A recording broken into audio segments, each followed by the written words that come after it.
سلام به ویدیو یوتیوب و آپارات خیلی خوش اومدید. یه ویدیو یعنی قرار هم آپارات باشه هم یوتیوب.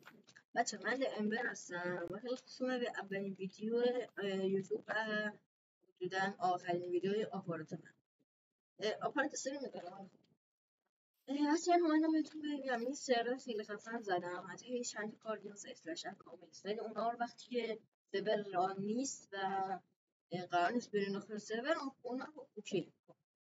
بایدم اینو بهتون بگم که اومدم این سرور رو زدم که همه با هم دیگه همین اشغال کنه. فقط اونا چه خیلی وحشی هست. اگه اومدین داخل سرور لطفا 20 بلتون بر همدیگه رو باید کریستال پی وی پی اون چیزا باشیم لطفا، که ما سر اسما خیلی زحمت کشیدیم و اینکه شاپ داریم ولی سمت راست مپ من کجاست پایینش متاسفانه نمیتونم چیزی اضافه کنم چون کامل بلد نیستم و قرار جاب قرار اضافه شه برای اونایی که سروایول خیلی بیشتر دوست دارن، ولی مثلا زیرزمین خیلی بهتره چون برای پلیرهای اکسکلوسیو پی وی پی و این چیزا اومدن یه خونتون نابود میکنن. خیلی احساس میکنم خوب و چیزی داشت و بس ببینم چقدر کمه یه لحظه.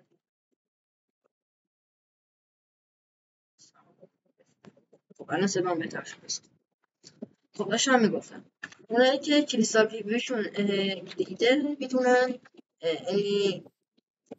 و نمیخوان کریستال پی وی پی برن و انجام بدن میتونن برای خودشون سروایول کنن.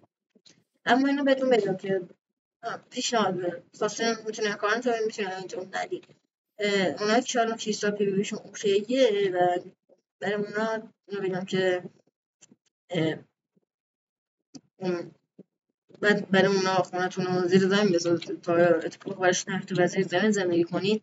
یک دو اینکه امیدوارم از این سرور خوشتون میاد. از سرور داخل توضیحات میذارم که حدوداً هر یا ماه یا بار میدونم چون موقعش بده ولی چه کنم سعی میکنم همیشه سرور رو نگه دارم و نتم تموم نشه تا بتونیم هم بیان گیم پلی بدیم.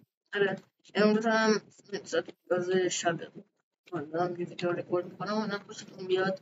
ما دیولپر داریم ولی ادمین نداریم.